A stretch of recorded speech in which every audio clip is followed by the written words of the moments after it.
Ladies and gentlemen, the following program may cause offense.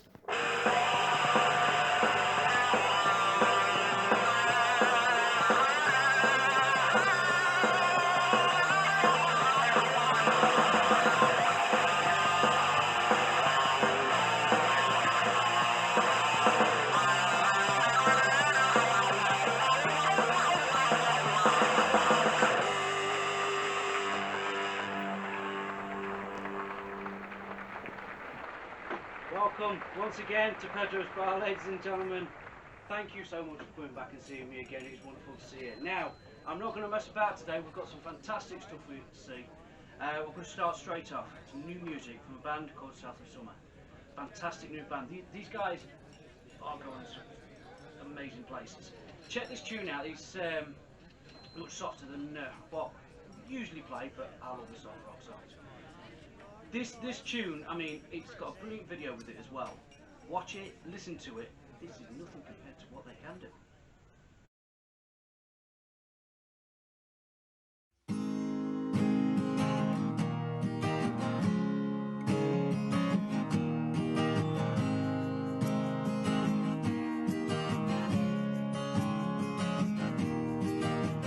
3 cold December days, not much to do.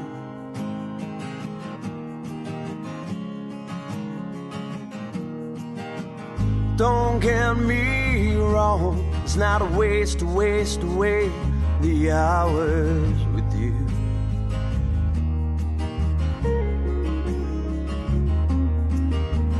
Open books and read the pages, learning it's all new.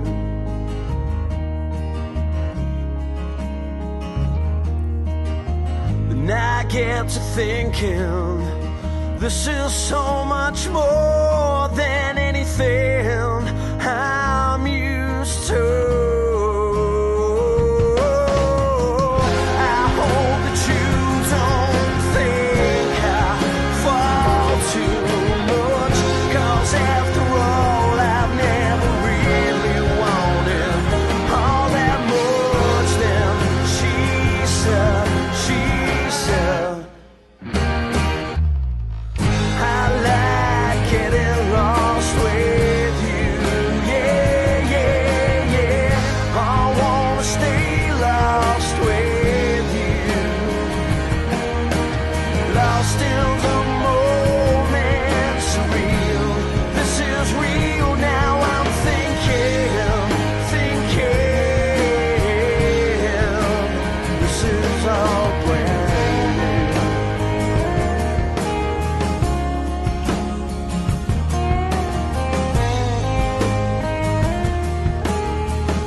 On what I needed and selfishly created my world where I thought I belong.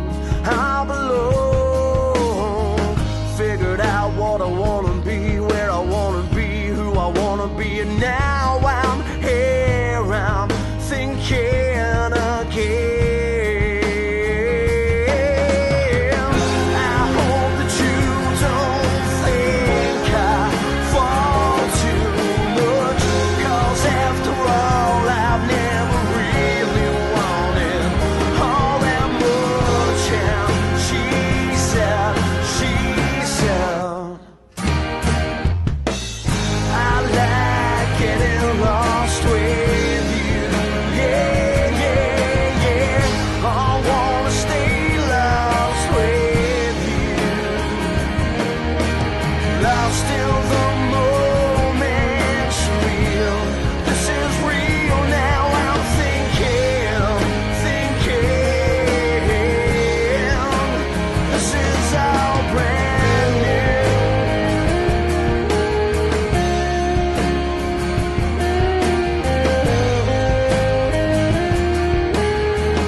tell you, that was a great song.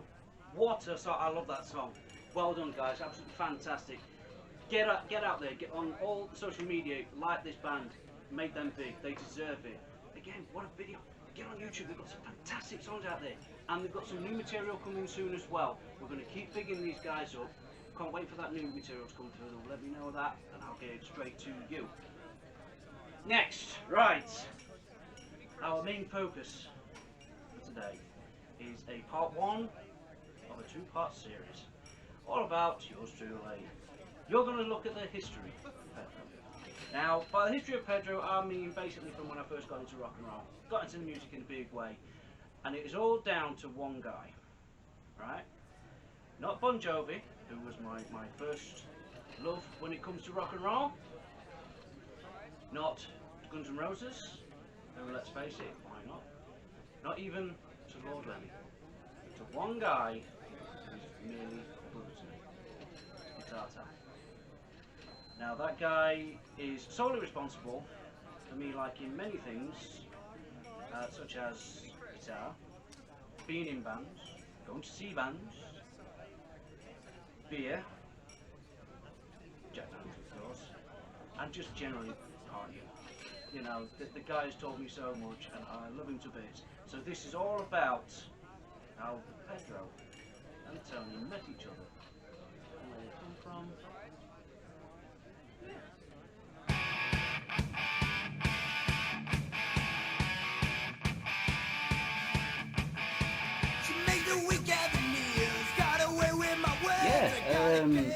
Yeah, me and Tone met back at school. I was originally from just outside Nottingham and moved up just outside Doncaster with my dad.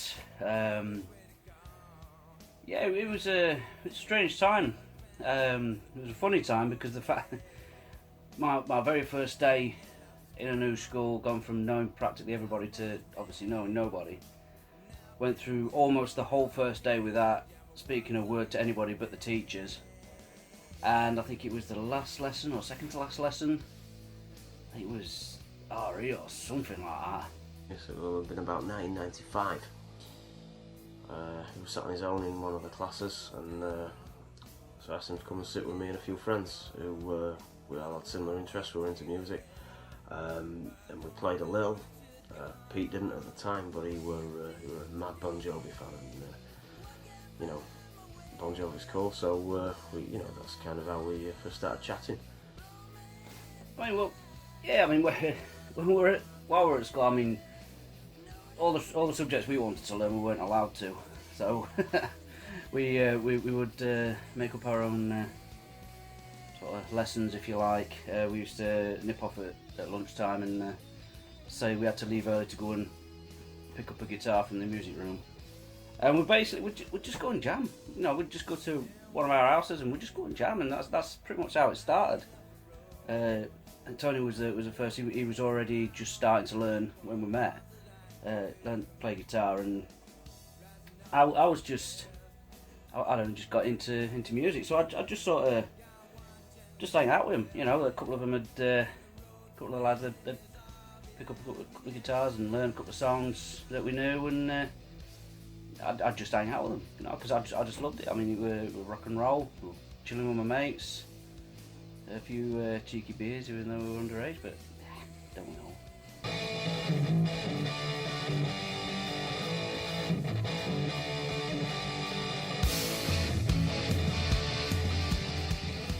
The final year of school, Pete moved back to where he originally came from in Nottingham, and I think he was there about 12 months before coming back. At that time I'd been jamming with some friends, trying to start a band, do little bits and bobs on the guitar, the keyboard and such, and Pete came back and he could play himself. But while I was there, I got myself a guitar and a little the classic little Squire Strat, and no amp, just an electric guitar with no cables and amp, and a couple of songbooks, Bon Jovi, and I think a little Oasis book, and just started learning just a few chords. Went on from there, and after about a year, I was about ready to move back. Which were amazing. Guy's a Bon Jovi fan 12 months previous, never even picked up an instrument, and next thing he's got this guitar, a couple of Bon Jovi chord books I think, and he could nail it, which was great. That we decided to then start being a little serious and trying to put some real gigging bands together. The first one I would say would be Dirty Mother. Didn't have that name though for the first gig.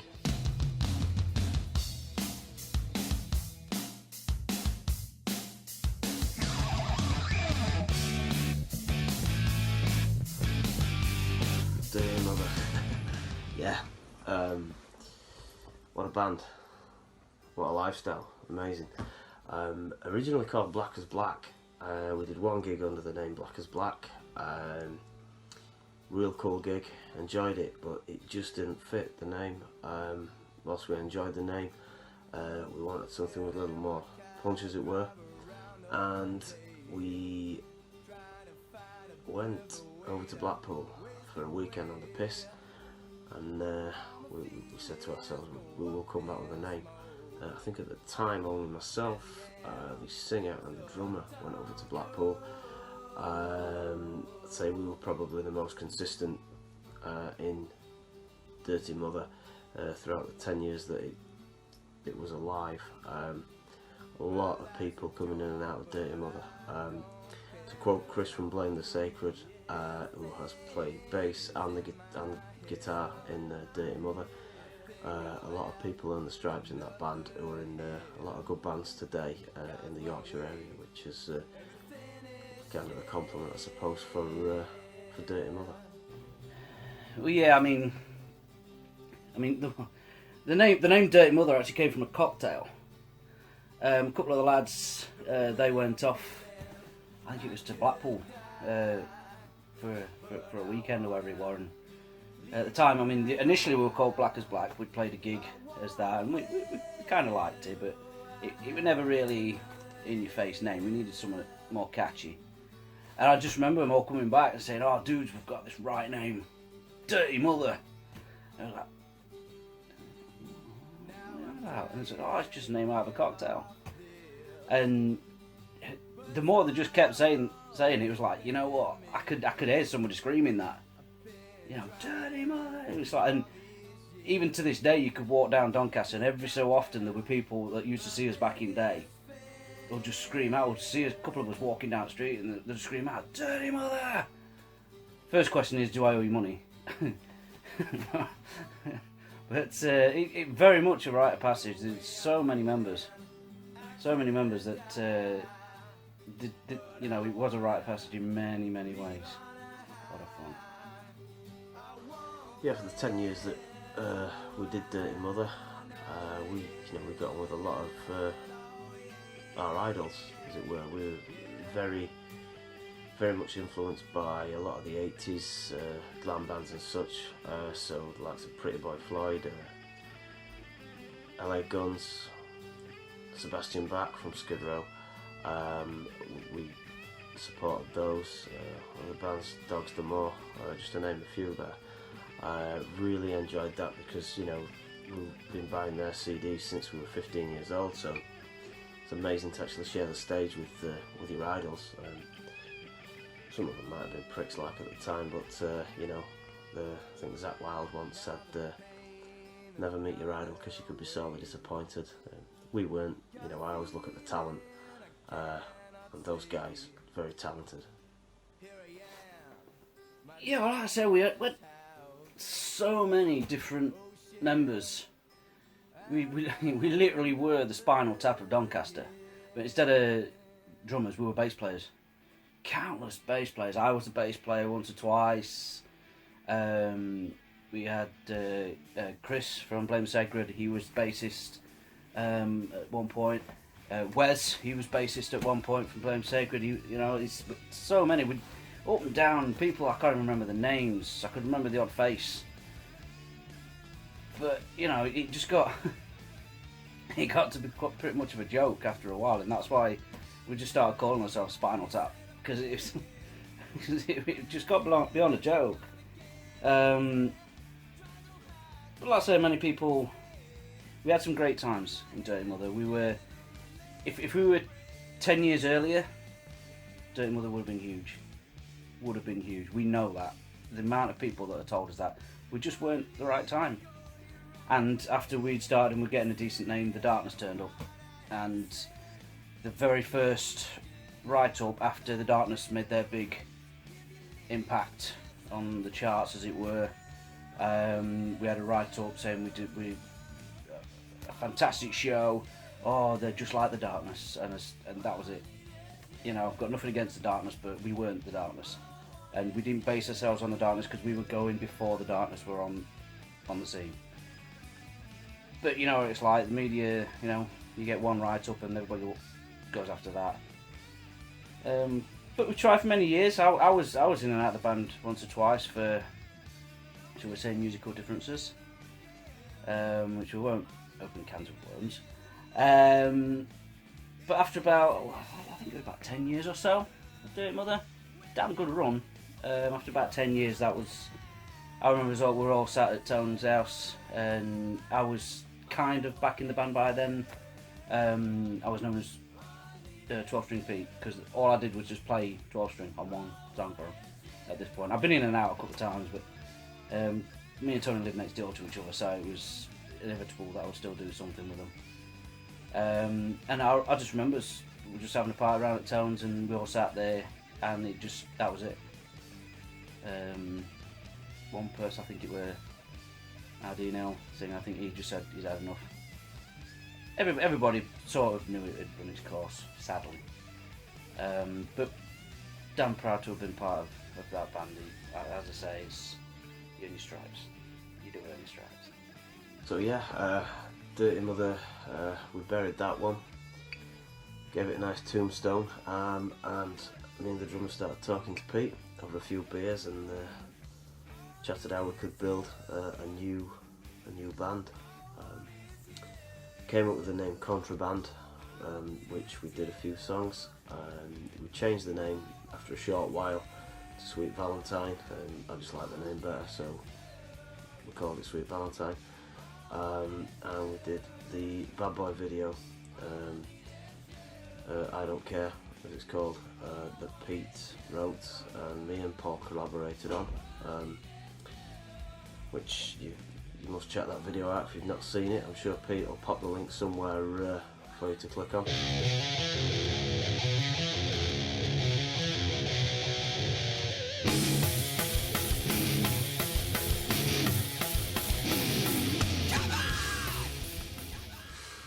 Good evening. On tonight's episode, I will be discussing how I met Pedro and Bowie Tony. Now, Pedro I met when I was just 16, and his dad owned a pub down the road from me, which would have been 23 years ago next week. Knocked around with Pete for a while, drinking beer, went to college. Well, we both went to college, and then we went to Riley's, drank lots more beer, played snooker, played pool, drank some more beer, then went back to his dad's, drank some more beer, and this went on till I was 18, and at 18 I went in the army. Was ready to do all that kind of shit. Got medically discharged while I was in training, and I was just 19 then, so Pete could see I was a bit on my ass because I just didn't know what to do. So he said, do you want to be in a band? So I was like, doing what? It's like, well, we need a new bassist for a band that I'm in called Dirty Mother. So I said, well, I haven't got a bass. He says, I can get you a bass. So the week later, I went to the pub given a Squire bass, and Pete handed me a demo tape, some recordings that the guys had done just in the practice rooms, and the one of the first voices that I heard on it, other than Dino singing, was a chap who dropped a note and went fucking Nora, and that was Tone. So 20 years ago in September it would have been, I went for a tryout with Dirty Mother, played for him the songs that I could barely learn, and it clicked, and from that day on we've been real close friends.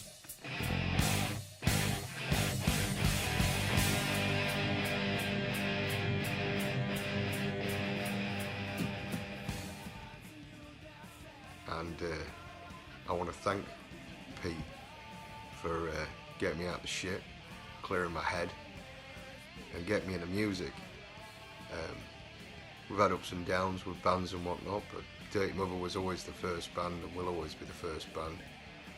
We partied, we drank, we gigged, we drank, we partied. And all the guys, Tone, still an awesome dude. Pedro, still an awesome dude. Paul, still a crazy drummer when he can get drumming. Dino, still a beautiful man, who was the first guy that gave me a chance on doing backing vocals for a song called Rock Ain't Dead, and that helped me with my career and whatnot with music. I'm not saying I'm famous, but without the guys I wouldn't have had half as much fun, and I'm still doing it now, singing in one band, playing bass in another band. Thank you guys. We always party when we see each other. With Toff as well, he introduced me to Chris, and we go out as old farts around York or Leeds, drink, party, eat, drink, party, whenever we get the chance, and I just want to say thank you so much for that. It's good having a good network, and especially times like this, when you don't get to see many friends, but you can always speak to friends. Thank you so much. Take it easy, boys.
Dirty Mother.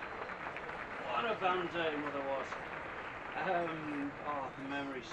I could blag you for years and years of the years and years that we were together. It was great to be part of it, and as Tony said there, and as many others said, a lot of people have earned the stripes in that band. It is probably one of the most famous, unfamous bands that Yorkshire has ever produced. I am an adopted Yorkshireman. I'm proud of it. Yeah, I mean, just look at the people that have come out of it or have played alongside us. You know, you've got. I mean, you've got Playing the Sacred there. We showed them on the first episode, of course, and we love them. Chris and Wes, huge part of the history of Dirty Mother. And look at what it's done to help them. Like Wes said, it helped him come through a decision on his life. It's helped a lot of us on that. You know, and music can do that for you. Bands can do that for you. And also, responsibly, beer can do that for you. So here we go, people. It's time for Beer of the Week.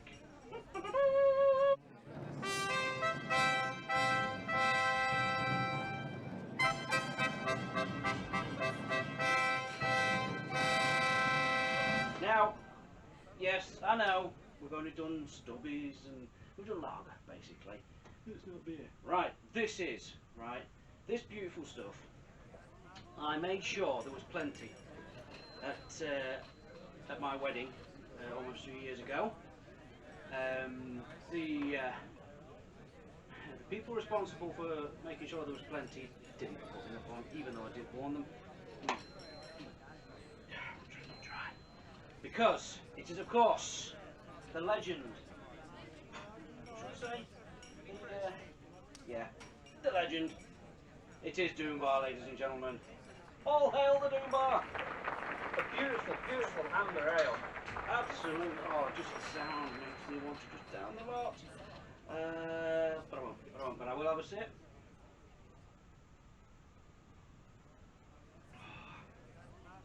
The Sharps Brewery beer, of course. Beautiful Cornwall ale. It is beautiful. It is a proper amber ale.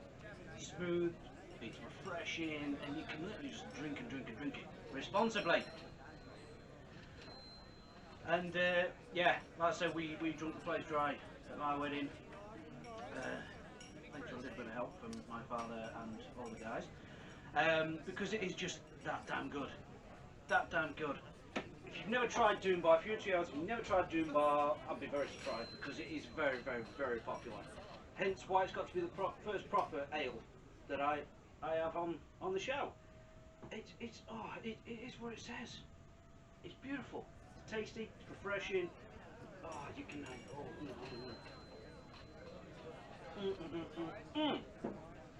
Beautiful.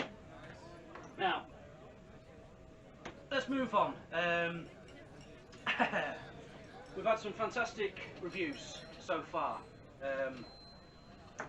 Today we have the help of the beautiful Miss Marina May, or Chloe as I know her. Been a great friend of Pedro's Bar for many years. She's a fantastically talented singer herself. She's out there. If you've never heard of Miss Marina May, get out there, get on Facebook and all your usual social media things, YouTube and all that, and type in. She does fantastic. She is the modern day Vera. What a voice, what a performance she gives as well. Absolutely fantastic. Get out there and look for her. But she's got one of the most excellent tastes in music that anybody would want to see anybody have. She was going to do a certain awesome rock band, but then I got a message from her a couple of days ago saying, I've got a better idea. So, here she is, Miss Marina May. Thank you, Pedro. So hi, welcome everyone to my tiki bar, and I'm here to do a review of who I think is a legend.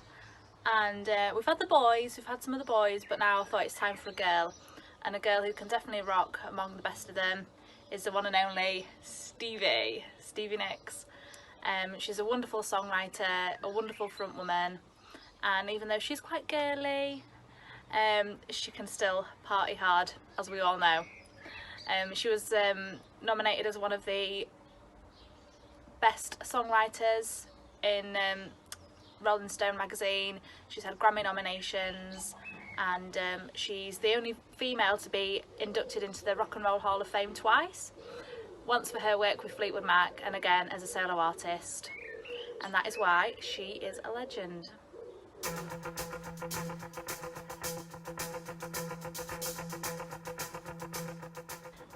Now, I love Stevie because she's such an amazing frontwoman with an amazing voice. You've only got to look at her 1976 performance of Rhiannon to see just how wild she can be. She is just takes on another form when she's singing. She's absolutely amazing, and you just watch that performance. It is absolutely spellbinding, and of course all the crazy dance moves as well that she does.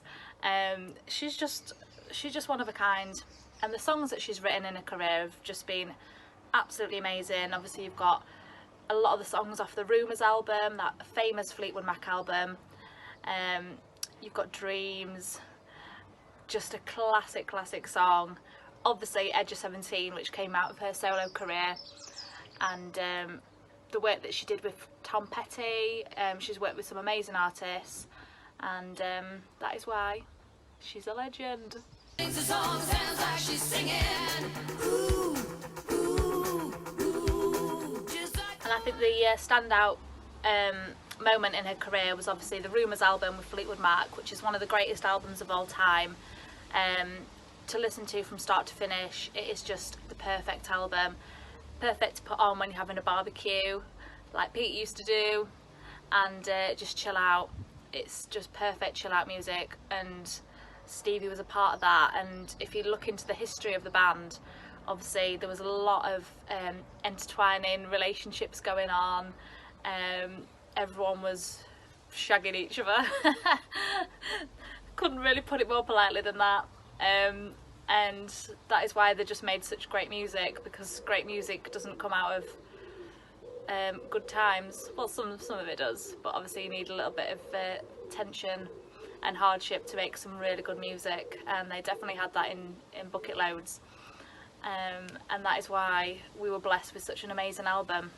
And if you've never heard it, you've probably heard tracks off it, but you know, you should sit down and listen to the whole thing. And it does rock in places, and it's my favourite album ever. And if I had to take one album to a desert island, it would definitely be Rumours.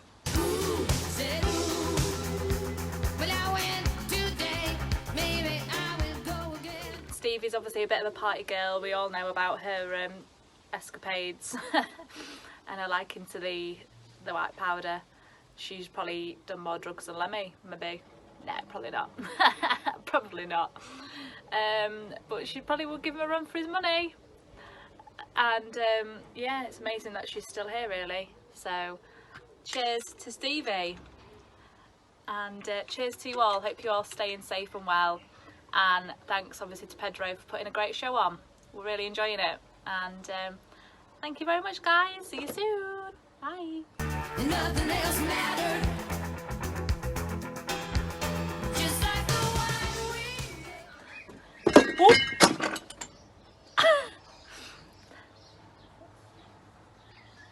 Oh, some other one gone.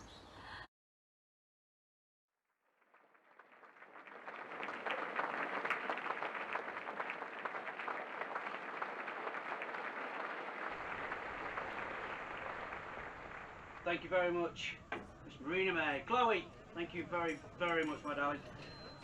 Yeah, of course, there are ladies out there who can rock just as much as any guy, and although I don't think Stevie Nicks has done as much as Lemmy, but yeah, you're right, she would have given him a good run. No doubt they probably have had evening in each other's company, but you know, there you go. What a fantastic review. Thank you so much for that. And well, there goes another week, people. We've flown by, absolutely flown by. Coming up next week, we've got, of course, another beer of the week. We've got yet another legend of the week, we've got another brilliant band of the unsigned band of the week, a band called Cottonmouth. Have a little listen to them before you see us next week. I think this is the video. We haven't got a video, but I'm going to play it anyway because I think this tune is really. I think it shows who they are, and I really look forward to having a listen to it next week. And we also have part 2 of the history of Pedro and Guitar Town. So, well, I know you can't wait. I know I can't wait. So, ladies and gentlemen, on behalf of Doom Bar and Pedro's Bar, we'll see you next week, people. Cheers.